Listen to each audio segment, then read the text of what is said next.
Hey everybody, welcome to CAF Warbird Tube, the show where we talk about World War II, aviation, history, and so much more. Warbird Tube is produced by the Commemorative Air Force, the world's largest flying museum. Our mission is to educate, inspire, and honor through flight and living history experiences. The CAF began the Warbird movement more than 65 years ago, and thanks to the support of individuals like you, we continue to grow strong. We hope you enjoyed this episode, and now our host, Steve Buss. Thanks for watching and keep 'em flying. Good evening and welcome to CAF Warbird Tube. This is episode number 155 of Warbird Tube. And tonight we are going to catch up with our friend Karl Kjarsgaard from the Bomber Command Museum of Canada, and he has an update on the Halifax Bomber that they have been restoring. Some exciting things have been happening, not only with the airplane, but some of the things surrounding the airplane. We'll talk about that throughout the webinar tonight. Now, before we get started, please do us a favor. If you haven't already done so, take a second to like, share, and subscribe and follow us. And if you do subscribe on YouTube, click that bell icon and you'll get notifications of new episodes of Warbird Tube when they are posted.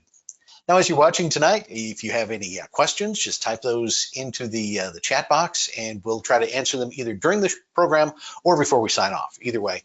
But there's plenty of time for questions and answers at the end. So if anything comes to mind, go ahead and just type that into the chat box. Warbird Tube is made possible by the Commemorative Air Force, and you can find out more about CAF, our aircraft, local units, events, and how you can join the fun. Just visit our website, commemorativeairforce.org. Now, joining us from north of the border, as they say, in sunny, beautiful Canada, Karl, good to have you back here on the show, and welcome. Well, thanks, Steve. Appreciate it, man. And tonight we can share information about our common ground and special announcements tonight, progress reports, and by the end of this program, we're going to have a heck of a lot in common across our border. And thanks for inviting me, and now I can tell you some stories which are true. We like it.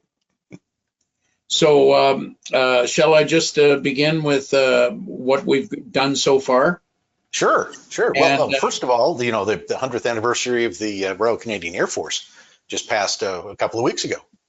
Yes, April 1st is the official birthday, the anniversary of the founding of the Royal Canadian Air Force. That's 1924 to 2024. So there's all kinds of celebrations up here celebrating that. And if you went over all those 100 years, the greatest moment in Royal Canadian Air Force history is helping the Allies win the air war. And we're very proud of that. Working with the American United States Army Air Force Bomber Command was able to help win World War II. And the Bomber Command had two types of heavy bombers that were the most successful. The Lancaster we've heard about till heck won't have it.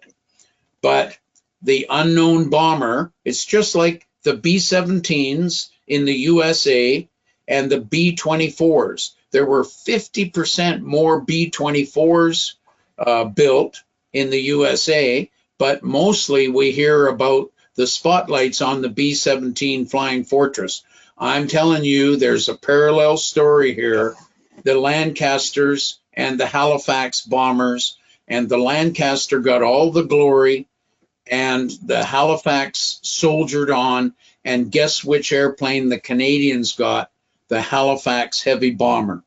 So here's a image of the Halifax at a bomber base in England. You can see she's a big bird, and it only had a 7-man crew, and those are all the ground crew and the support services, and you've got your fueling trucks. And the best Halifaxes in all of World War II were the ones with the Bristol Hercules radial, and you see the big truck over on the right by the wingtip. That's the oil truck, because the Bristol Hercules was notorious for going through oil. 1,650 horsepower, 2,300 cubic inches radial engine, sleeve valve engine for all you gearheads. But that's what the Halifax, the Canadians flew, and also the 8,864 Americans that were in the Royal Canadian Air Force. That is the airplane they flew the most. So our common ground is the Halifax, flown by Canadians and Americans together. So we could go on to the next slide. And folks, this is the history behind the Halifax. And you can see the inaccurate history reports that the bomber that was the greatest combat aircraft in the entire history of the RCAF was a Lancaster KB-732 exterminator of 419 Squadron, which did 83 combat trips.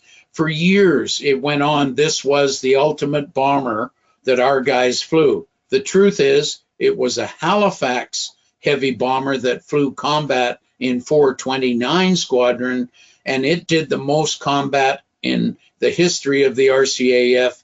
It did a Halifax LV-993, did 11 months of combat and was never shot down. And by the war's end in April 45, Halifax LV-993 set the record for the most RCAF combat by a heavy bomber that has not and will not arguably be equaled nor surpassed, 96 combat trips. And actually it flew 99 trips, but it was recalled back to base before it finished its duty on those 3 trips. So it completed 96. So bottom line is 71% of all bomber combat flown by the RCAF, not the RAF squadrons, was flown in the Halifax. Later on, the Canadians used the Lancs 19% of the time, and of course the 10% of the Royal Canadian Air Force was in Wellingtons.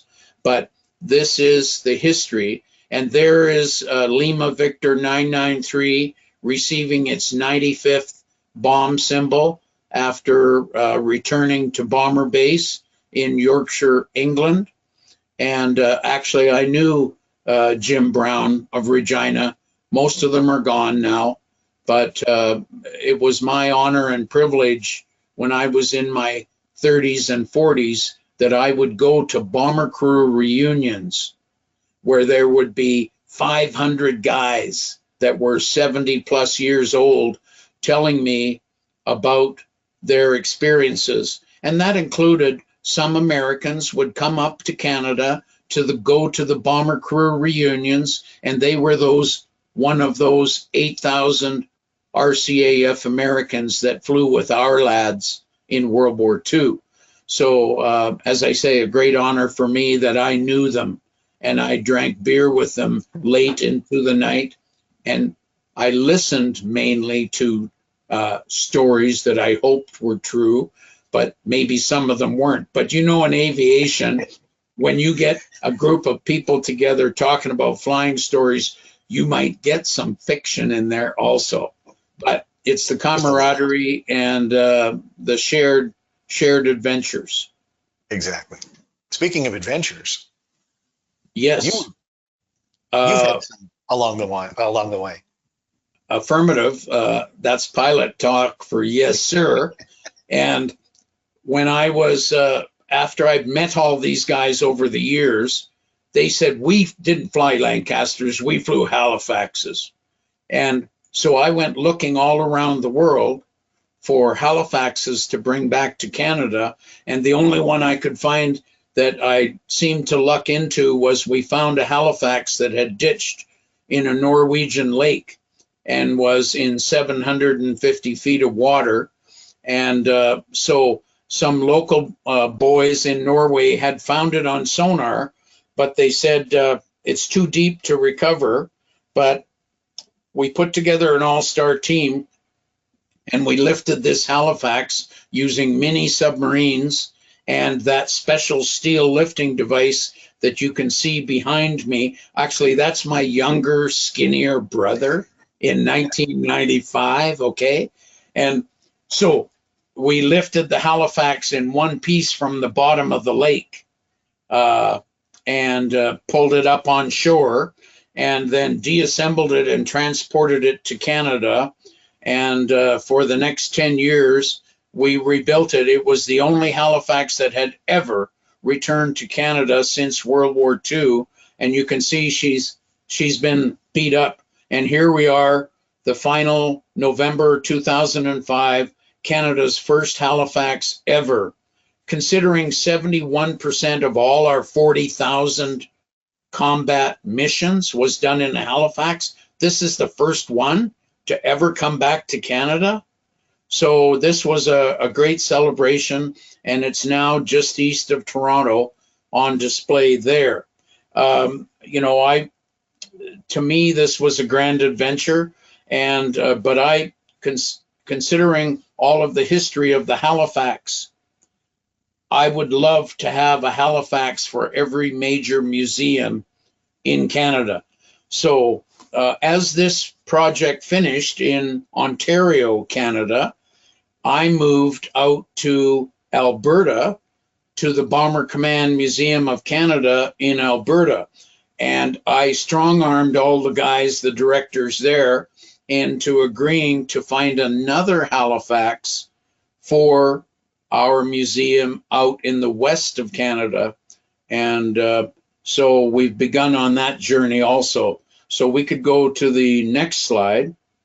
And let's talk now about the 8,864 Americans that joined the RCAF.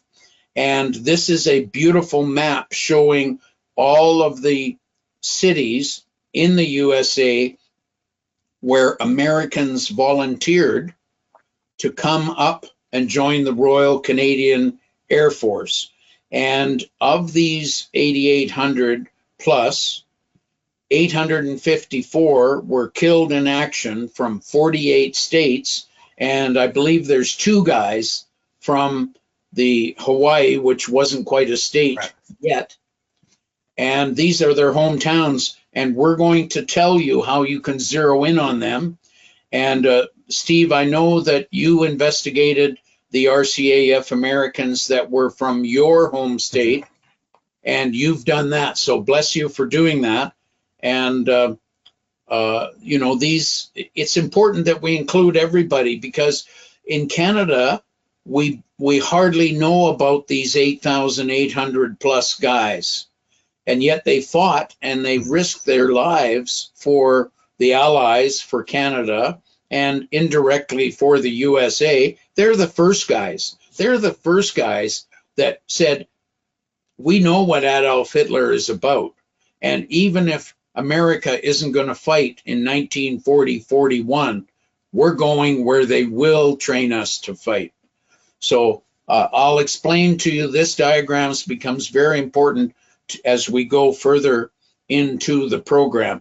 Sure. But yes, sorry, go ahead. So no, I'm just going to ask how because you mentioned that this is a very well-known fact in Canada, and I'm not sure it's probably more well-known in Canada than it is here in the United States.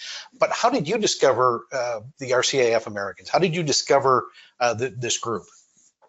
Well, okay, so all that we're going to talk about today is going to be an overnight success, but it started 20 years ago, and we have this big blue book that has all the 16,000 names of the Canadians killed in action in the Royal Canadian Air Force in World War II. And every time I was turning the pages, every page I turned to on those 500 pages, there's say 30 or 40 names on each page. In there was a guy's name killed on a Halifax, an American from Chicago, Illinois, or Santa Cruz, California. And I was saying, wait a minute. Are you saying there's a ton of Americans in here? So in 2005, I went through all 500 pages and I put together a rough list of all the Americans killed in action. And that was the beginning of the dedication, the drive to get credit for the Americans that flew with our Canadian lads in World War II. So that's where it began. Okay. And now this is our master list. This is the pages that lists all the names of all the young men from California that joined the Royal Canadian Air Force and were killed in action. And there's their names, the type of airplane they were killed on in combat, and their hometowns. Now, you see there's 66 guys from California killed in action in the Royal Canadian Air Force. And most Canadians didn't know it. And of course, the Americans didn't know it. So this is highly unusual. And now you see the red dot down there? I need to tell you a quick story. Yeah, that one right there. Okay, there's a man missing from this list. And here's what happened is when all these Americans were flying with the Canadians in the Royal Canadian Air Force in England, we had 8,000 of them, right? The United States Army Air Force was doing massive recruiting in 1943, and they sent out messages to all these combat-ready Americans in the RCAF and said, how'd you like to come and join the United States Army Air Force? And so a whole bunch of them decided, yeah, we'll go. About half of the 8,000 transferred to the Army Air Force. And while they were doing this transferring, they received their American uniform, their American ID tags, and they were officially retired from the Royal Canadian Air Force to do the transfer. They had one last question for these American lads. They said, are you finished your combat tour with your Canadian fighter squadron or your Canadian bomber squadron? And they said, no. And they said, okay, you need to go back and finish your combat tour with your squadron. And when you get finished, come back and see us and we will reassign you. And tragically, out of all these thousands that transferred, 49 of them were killed in action flying in Canadian airplanes wearing an American uniform, carrying American ID. 49 of them. So do you see what that means? They're retired from the Royal Canadian Air Force. They're no longer on the list. They're not in the big blue book that I told you about because they weren't in the RCAF when they were killed. And they're barely mentioned in the United States Army Air Force because they hadn't started doing that. Excuse me. I guess I got to stop shouting. So what I have is, hang on a second. Here's one of our guys, one of the 49. Remember that red dot on the California list? This is where Max Dowden should be on that memorial list. There's Max Dowden in his RCAF uniform. Then you see how he's joined the United States Army Air Force? He's standing in front of a Halifax. If I don't know a Halifax landing gear, I don't know my first name. So he's standing in front of a Halifax bomber. He's got his United States Army Air Force uniform and hat on. And then there's Max with his bomber crew, his Canadian bomber crew. And then there is the information on him. And that's his United States Army Air Force ID number. There's his, in red, his RCAF officer's number. And he rode the bomber down and held it steady so those young guys behind him could get out. But he didn't get out in time, so he was killed. But you see how those 49 are truly, truly lost And we're making sure, dang sure, like I promised my wife, Mary Lou, I wouldn't swear on air, okay? So I'm going to use dang and heck, okay? So, but, and you probably got a bleep button there or something. No, so Max Dowden is one of those 49. He's part of the 854 now. And we want to make sure that everyone, including Max, is included. If you're going to fight for Canada, we're going to make sure that you get your proper credit for that. And this is at Bomber Command Museum of Canada, where I'm curator and head of the Halifax Bomber Restoration. This is our 40-foot long black granite memorial wall, and it has 10,885 names on it. Remember, that's the Bomber Command Memorial Wall. So it doesn't have the guys that were in fighters that were killed in action or trainers or whatever. It's the bomber guys. And you see the last 2 rows of names right there? Yeah, that's good. Thank you for putting that. Those are 191 names of airmen that we found that fell through the cracks of history, and 49 American lads are in with that group. And we've just done that as a RCAF 100th celebration memory, is to get those names on that wall. Nobody fights for Canada and is forgotten at my outfit.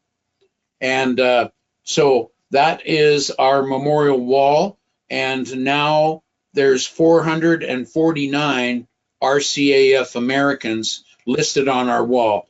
I guess you could say it's kind of an equivalent, a smaller equivalent of the Vietnam Wall, you know, that beautiful memorial in DC. But that is what we've tried to do. That's where we're at this point. But we have some more surprises for the audience tonight. And let's go this. Okay, so I'm going to address all those Americans that are getting kind of bored here and saying, why are we talking about the Royal Canadian Air Force? And there's no real connection to the United States Army Air Force. And this is where I say wrong, 100 octane breath, is you need to know this. Okay, remember, Steve, we've talked about the bomber, mainly the bomber force, the RCAF Americans in the bomber force. I need you to understand this. The top 6 aces in the 4th Fighter Group of the 8th Air Force, United States Army Air Force, were Gentili, Royal Canadian Air Force, trained and blooded. Beeson, Godfrey, Goodson, Hoffer, Blakesley. Do you see all the fighter airplanes they shot down? Mm-hmm. Who trained them? Who put them in fighter squadrons and said, go and get them? And then they're part of the 4,000 RCAF guys that transferred to the Army Air Force, right? Yeah. And so I'm just trying to make this connection that, look, we're helping each other, and the bottom line is let's get Allied victory. So this common denominator is fighting for freedom.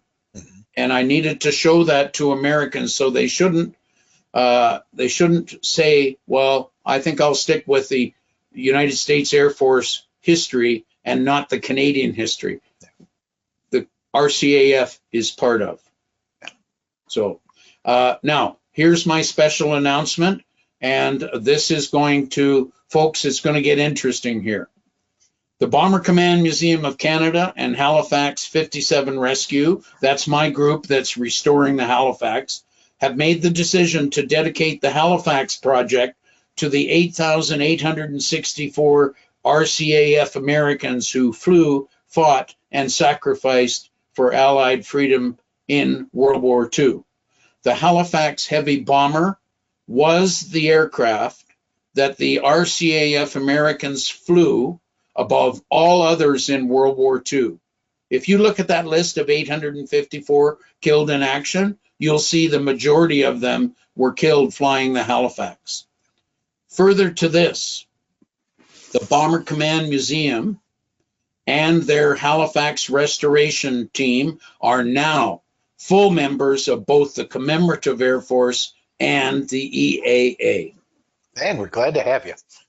Well, bless you, and I will tell you some stories, and you tell me some stories over a cool one. There we go. Okay. So, on to my next announcement, and this is where I'll bring in a new comrade, a new colleague for the RCAF Americans. The BCMC has decided for years supported the idea for a special award for the 8,864 RCAF Americans who have not been honored since the end of World War II. 2024 is the 100th anniversary of the RCAF. BCMC has entered into an agreement to support the efforts in the USA of Michael Parkin, retired combat United States Marine Corps pilot. Michael will now be introduced and explain the efforts to get the award of the Congressional Gold Medal for the RCAF Americans with Bill HR 1372 now in Congress. And without further ado, I'd like to introduce my friend, comrade, and new helper in saving history, Michael Parkin. Karl, thank you very much. And Steve, thanks for having me on the show tonight. I'm grateful. As Karl said, I'm a retired Marine fighter pilot, and I'm a father of 7. My girls are watching closely. They'll hurt me if I don't say that, so you have to excuse me for saying that. But I've seen it all, and I'll get back to that a little bit later on. I think we agree that heroes deserve to have their stories told. Yeah. Yes. There is no injustice worse than somebody hanging it out there for all of us and being anonymous. And I'm going to address why that may have happened here. I started a search when I got back from Afghanistan for somebody that my dad talked about, a missing relative, and it kept me going. He was my dad's cousin. His name was Alfred, and he was a bomber pilot, but he went to Canada, but then he went to England, but he didn't get a commission. He was a sergeant, and he flew a bomber, but he's missing. And this was just too incredible of a story for a young knucklehead like myself.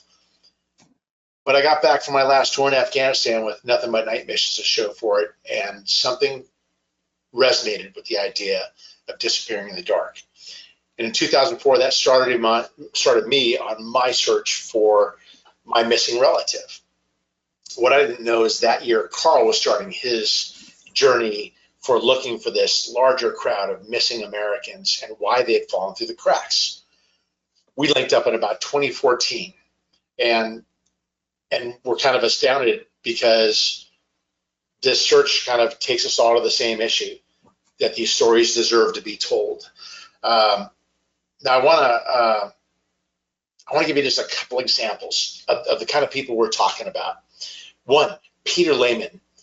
You don't know that name, but think about Lehman Brothers. Well, Peter Lehman was the son of the governor of New York, who had also founded Lehman Brothers. And somewhere in there, he decided he was going to do his bit. He went into the Canadian Air Force, and he flew as a Canadian pilot, and then converted over to the U.S. Army Air Forces. He flew Thunderbolts, Mustangs, and tragically was killed in the crash of a Mustang. But this was sort of an American elite. On the other hand, there's an almost total enigma. His name was Larry White. And Larry flew for the Canadian Air Force all the way through his term. And he was one of those people that Karl talked about a little while ago. He went over to the U.S. Army Air Forces. He put on his uniform, but he didn't leave his outfit. And he was flying in 425 Squadron, flying Halifaxes. He was shot down one night by a BF-110, and one crew member survived. That crew member's daughter-in-law and I have corresponded some, and we're trying to kind of find out more about Larry.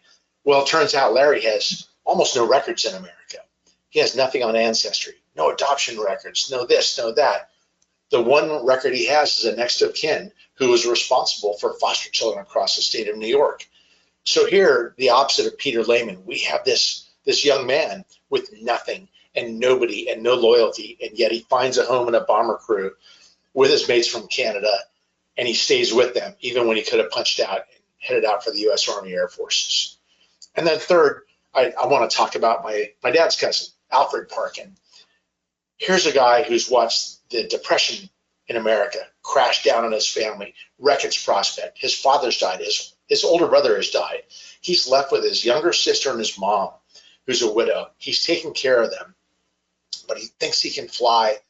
And when this fight starts, he feels like this is something he can do and he can make a difference at.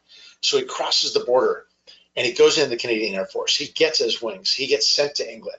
Now, this is before the Canadians got together in big groups. So he was sent off to a small, very aggressive squadron, 207 Squadron. And he flew a number of missions that would curl my hair.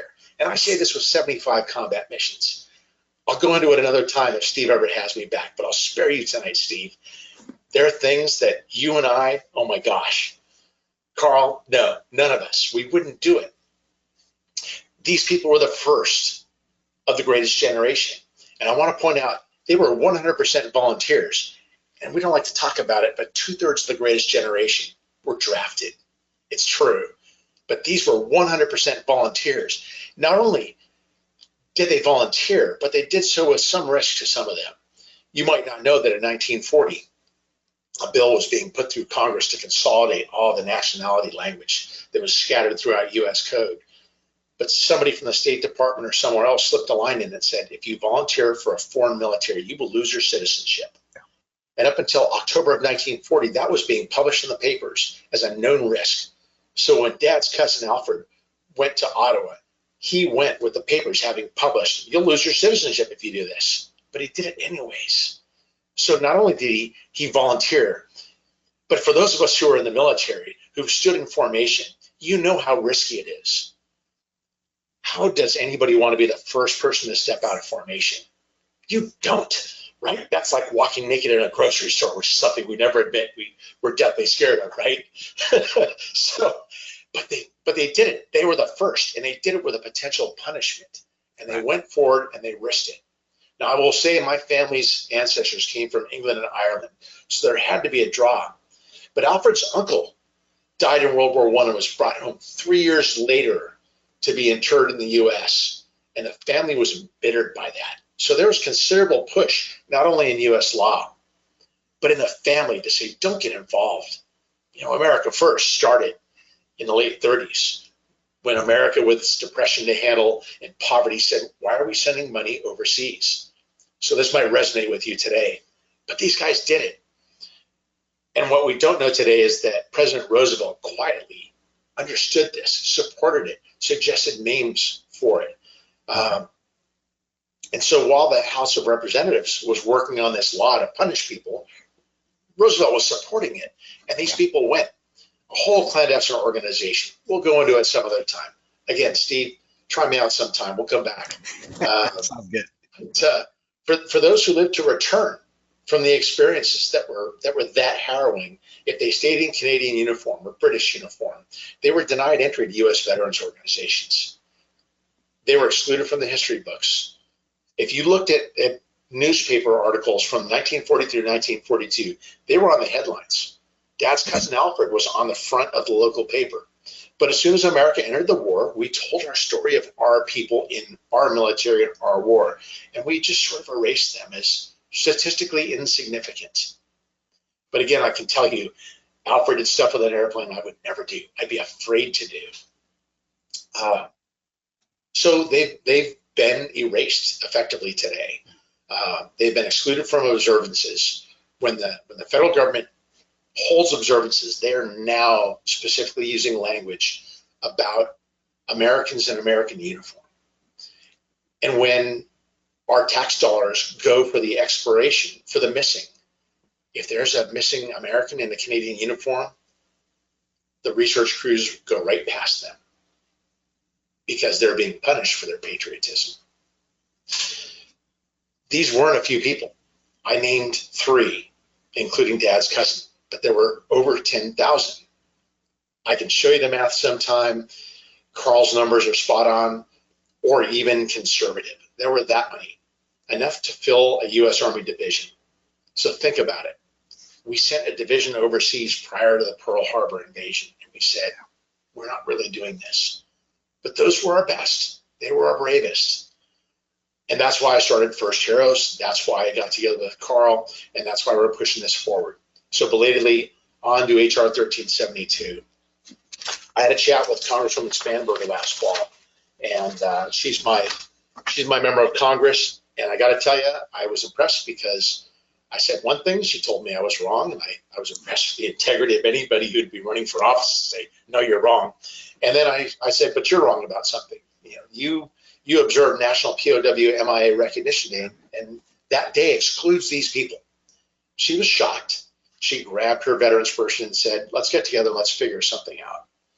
So Spanberger introduced HR 1372, the American, I have to read from my script now, the American Patriots of World War II through service with the Canadian and British Armed Forces Gold Medal Act of 2023, introduced last March.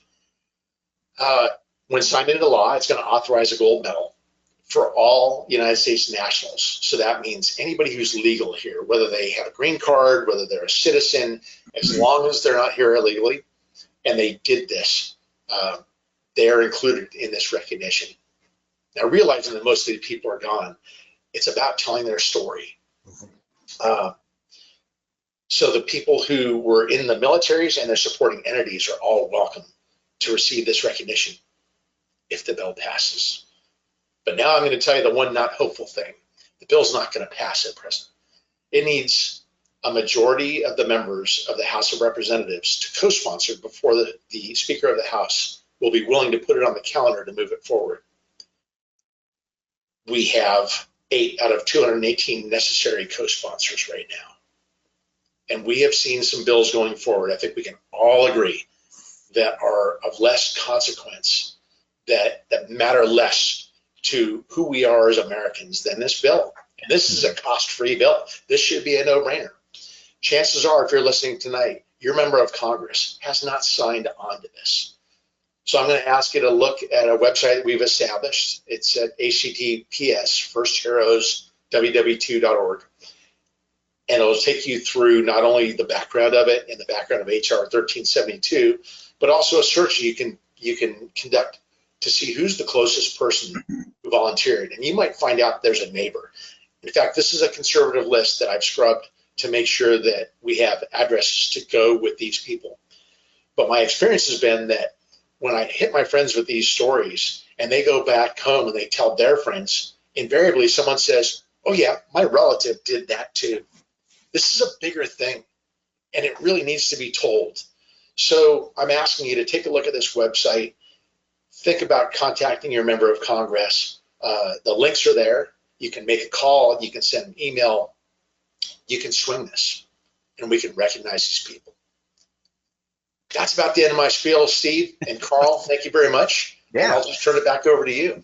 Okay, and this is it's an important part of history, and I think one of the things you hit on too is that it doesn't cost anything. What we're looking for is to recognize the service that these RCAF Americans put in, and you touched on it earlier, Karl. When the U.S. entered the war, they looked north of the border and they saw all these volunteers who had gone to Canada and trained and already had combat experience, and they were ready to welcome them back into the U.S. forces because they were the ones who were going to be able to impart their knowledge and their experience to the greenhorns that were coming up, right? So it is a very, very important part of history, which is not well known, and through this webinar and one last year, maybe a few more people will take a look at it and go to Michael's website and research it. It is a fascinating story, but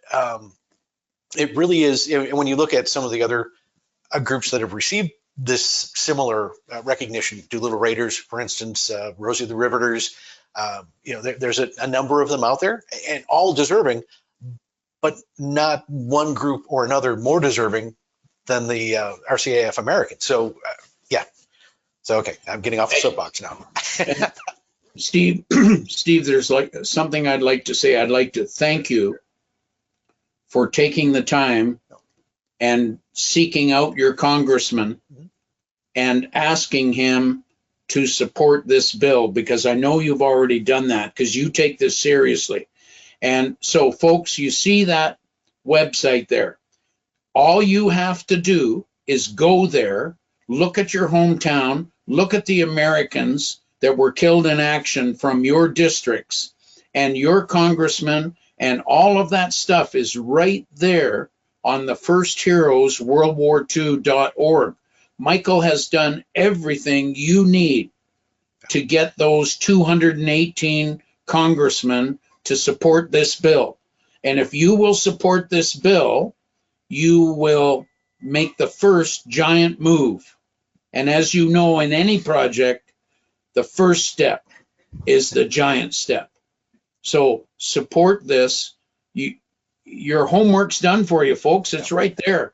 Please help us to get this Congressional Gold Medal for the RCAF Americans and all of our other warriors. Yes. Well said, Karl. Thank you.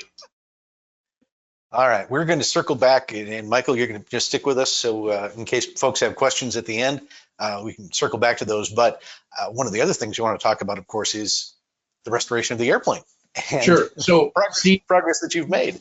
Yeah. Steve, if we take the Halifax as being that symbolic aircraft that Americans and Canadians are coming together and say, what airplane did we fly with the most? And it is the Halifax 4-engine heavy bomber. It kind of looks like a B-24 Liberator, but it's about 3 or 4 feet bigger in all dimensions than a Liberator. It's got those Hercules big radial engines on it. But folks, here is everything. We've been busting our buns, going all over the world to gather everything to make another Halifax for Canada, for Bomber Command Museum. Everything you see in green, we've got.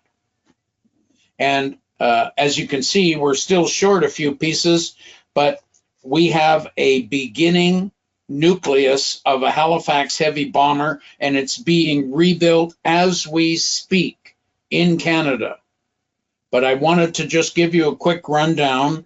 We're kind of getting towards the latter part of the program. And folks, I went to Malta, a small island south of Italy, to research some Canadian Spitfire pilots that flew out of this island during World War II. And I found a Halifax bomber starter kit in a scrapyard. And the guy that owned the scrapyard, he wouldn't let anybody in the scrapyard to look at the airplanes, but we knocked on the door and he saw my Canadian maple leaf on my lapel, and they knew about the Canadian Spitfire pilots that had protected that island during World War II. And he said in Maltese language, he said, "Is that guy Canadian?" And he said, "Yeah, they're visiting here and they'd like to look at the pieces of airplane that you have in your scrapyard." And he said, "Oh, well, if he's Canadian, he can come in." And so we went in, we found all this starter kit for a Halifax. We bought everything for $1 a pound, and presto change-o, Bob's your uncle, here we go. So this is the beginning of the Halifax, and that's the year 2011. We found 4 Hercules engines that fit a Halifax in a bunker in northern British Columbia. We found 3 brand new engines in crates that had not been run in over 50 years, been sitting there. And the, what shall I call it, the needle in the haystack, the Halifax propeller blades are so weird and wonderful, you can't find them anymore. I found 12 in crates in Newark, England. So things are starting to build. Let me take you through. Here's the 3 of our beauties. The 4th engine for this Halifax will have to be a Frankenstein put together, but we have 10 Bristol Hercules engines now, including these 3, which are brand new. And, you know, Steve, what we could do is maybe sometime we should bring Bristol Hercules on an engine run trailer. We should bring it to Air Venture. There you go. And we can run it, and we can convert 100 octane into 100 decibels for you. There we go. So we'll talk about that some more as we go forward. Let's go to the next slide. And we also found the crash site of a Halifax off the coast of Sweden in 40 feet of water. And for the past 3 years, we've taken out a salvage tugboat and our scuba diving team from Sweden. And we've been saving as much of the Halifax from underwater. And it's in the Baltic Sea. But folks, did you know this? The Baltic Sea in certain areas is 80% freshwater and 20% saltwater.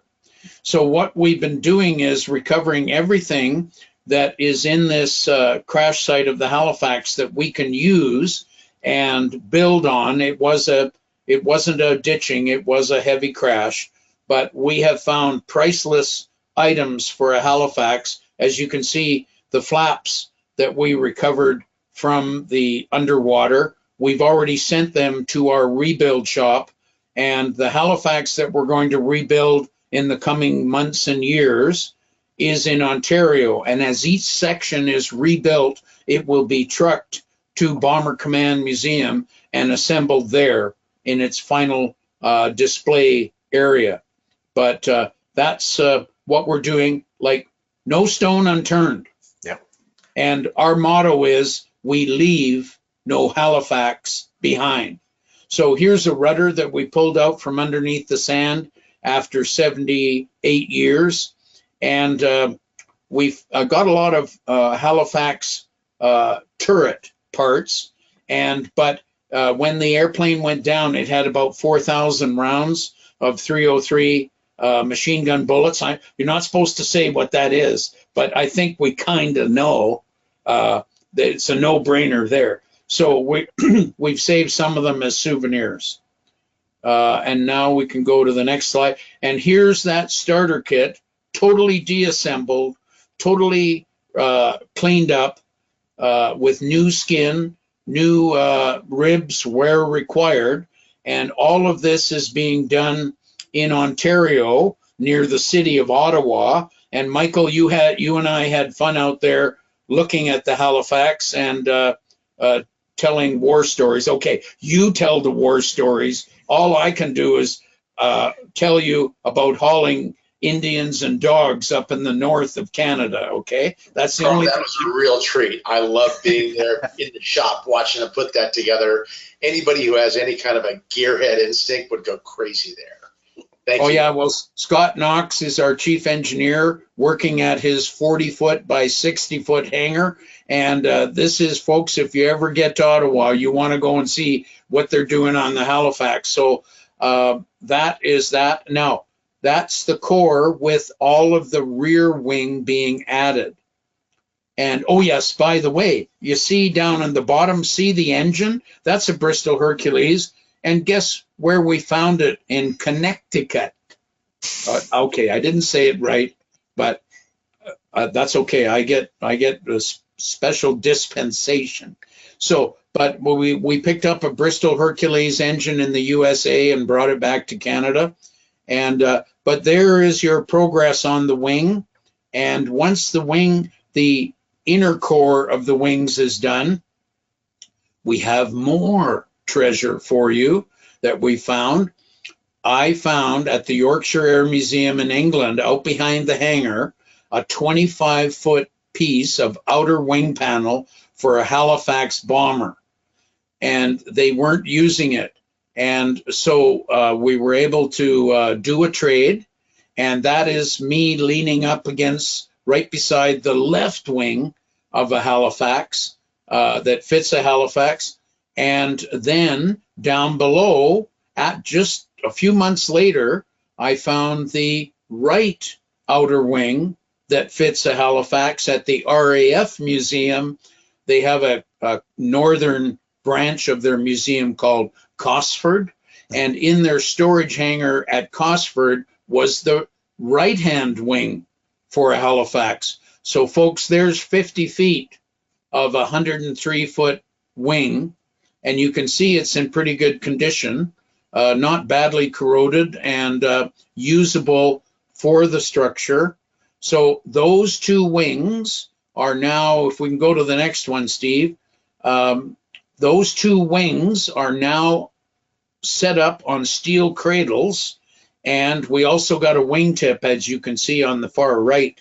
There's a wingtip, one of them, and you know what you can do with warbirds is if you have one, you can use it as a template to build another. And so that's 53 feet of wing. It's sitting at my friend Patrick's shop in northern England.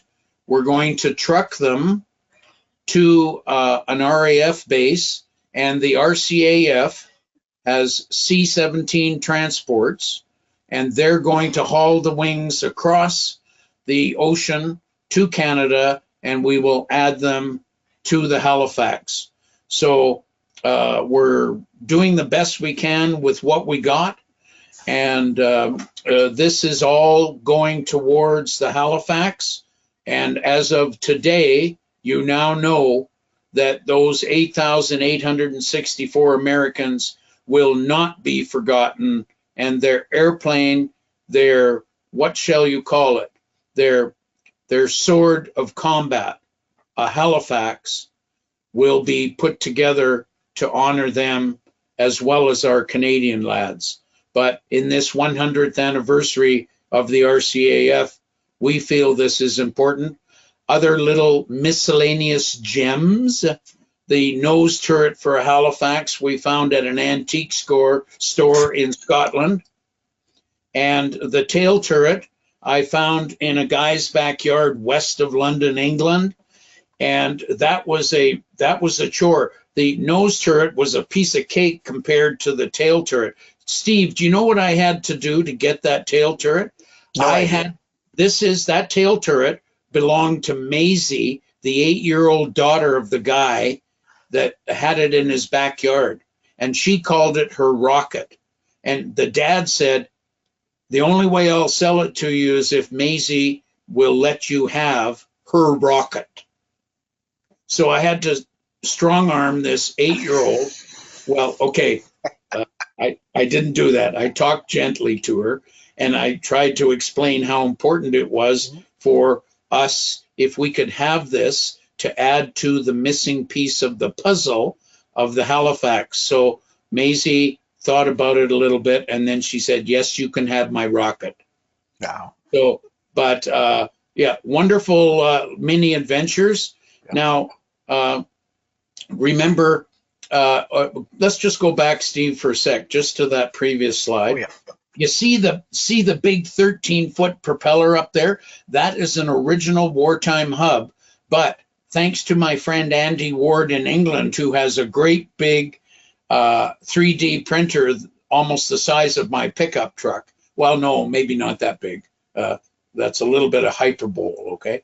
But anyways, Andy can build 6-foot-long propeller blades on his 3D printer. So he 3D printed the blades, we prototyped the project, and that is just for eye candy. But we made a second one, and here's where I struck the deal for the tail section on the Halifax. Go to the next one, Steve. That's the one with the tail section. And there was a tail section in Northern Holland for a Halifax that had been there for like 60, 70 years. And that was their sort of village memorial, was just a tail section. And I found out about it. And I said, how about if I give you this 3D printed propeller and you give me the tail section, and then you'll have a better display for World War II. And I will have a tail section with all the fittings on it to go with the rebuild of the Halifax. So I was able to strike that deal. We sent the propeller over, and this tail section for the Halifax is going to be coming over in the weeks ahead from England. I've got 4 or 5 500-pound crates of Halifax parts that have to come across the ocean. So, but you see, folks, it's all coming together as a heavy bomber that's super rare, but we've got a job to do. We've got to pay tribute to our RCAF and our American lads.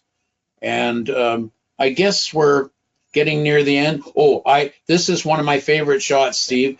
This is the Royal Canadian Air Force had a special awards ceremony at a bomber airfield in northern England. And you see the people way in the back, the crowd there between the Halifaxes.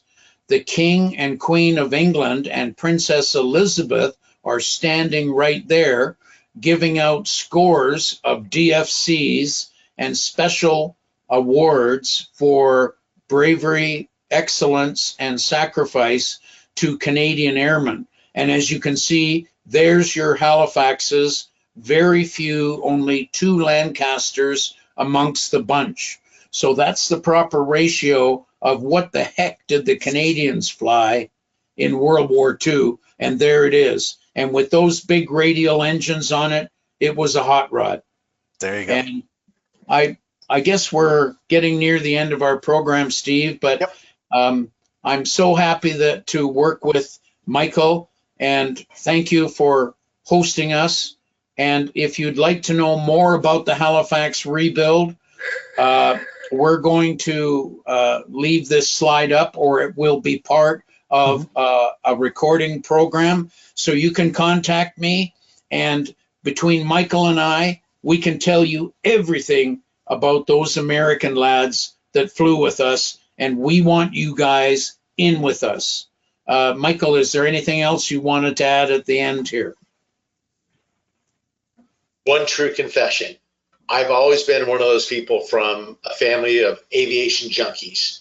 You know, those people who avgas and JP5 or JP8 do something funny like perfume never could. Being around all the airplanes did it. And I've always gone to air shows as a kid growing up in Southern California. And I've been around the CAF stuff and their people. And I just want to say I'm really happy to be here tonight. And I'm hoping that hoping you're happy to have heard this and that you can help pitch in. Well, yes, Michael, it's a great pleasure to have you join us. And we do have a question. Nick from the audience is wondering, now we're going to have to go back a little bit, but the different bombs that are painted on 993, do you know what those colors represented? Yes, the British and the Canadians had this policy in the logbooks that if you flew at night, you did your entry in your pilot's logbook in red ink. Oh. And if you did a daylight trip, you did it in black ink. And they did that with the bomb symbols. Is some of those lighter bomb symbols are daylight raids, and some of those bomb symbols that are darker are red bomb symbols for night ops. And I don't know if there's so many, there's like 95 there. If you dropped a sea mine into the shipping lanes of the German shipping, they would put a kind of a long bomb with a parachute on the top. And that's how you would drop a sea mine into the shipping lanes in the sea. So you can see on those, you might see that. And you know what? The Italians were so undefended with anti-aircraft guns when the bombers came over that when they got a trip to bomb Italy and the Axis and the Nazis in Italy, they would put an ice cream cone on the side of the bomber because they didn't get shot at much all going to or from Italy. That's amazing. All right. Not only did we learn about the Halifax and the RCAF Americans and your efforts, Michael, but now a little piece of trivia that I had no idea we were even going to discover tonight. So Nick, thank you for asking that question. It's absolutely awesome. again, we have the information on how to support the Halifax, and I'm going to bring up Michael's website one more time. Go to the website, check it out, and please, as Karl mentioned, I sent something to my congressional representative. It took me about 5 minutes to write it because, as you know, I'm kind of passionate about history and World War II history, but it was easy to do because all the information was there. I had the address. I knew where one of the airmen who was very close to my hometown, where he was living. In fact, even he had the address, so I went to Google Earth and tried to see if the house was still there. It's not. It's been replaced by a shopping area. But just knowing and knowing the area, it made it real to me, and it was easy to write that letter. So all I'm suggesting is go to that website, and if you are so inspired, please do so. Again, as Michael said, it's not a costly a bill. It shouldn't be controversial, and it is something that we really need to get done. So, and it's something that we can't do without support. So please support it, and tell your friends and neighbors, and have them do the same. And if nothing else, just spread the story about the Americans who volunteered and went to Canada and really were the leading edge of what would eventually become the U.S. Army Air Force. So again, gentlemen, any final thoughts before we wrap up tonight? Michael, sorry. Yeah, I just wanted to say, Steve, Michael has said there's only 8 congressmen sponsoring this bill. And okay, I have been known for stepping out of line verbally sometimes.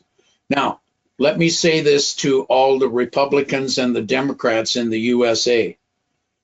What will it cost you in policy or conscience to support a bill for guys that gave you your freedom?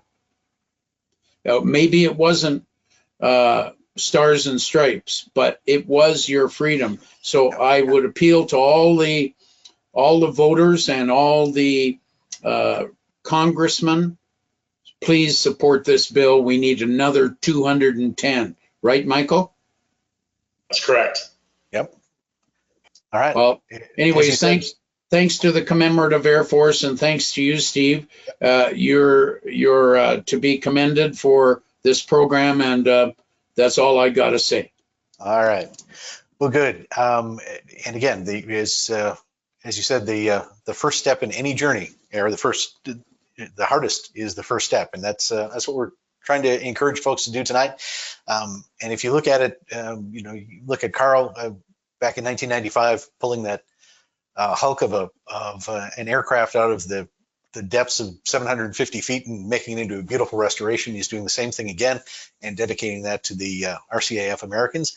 I think you and I can probably take 10 minutes and write a letter and try and get some congressional support going. So with that, we are going to wrap up for tonight. We thank you so very much for being a part of the show and sticking with us. If you like what we're doing and you'd like to see more of it, please share with your friends and neighbors. Make sure you subscribe. And if you are subscribing on YouTube, click the bell icon to get notifications when new episodes are posted. Of course, we always value your input. If you have feedback on this show or any of our shows, or an idea for a future topic, please send Leah Block an email at media@cafhq.org. Karl and Michael, thank you again for being part of the show tonight. Thanks, Steve. All right, thank you. Until next time, I'm Steve Buss for the Commemorative Air Force. Have yourself a great night.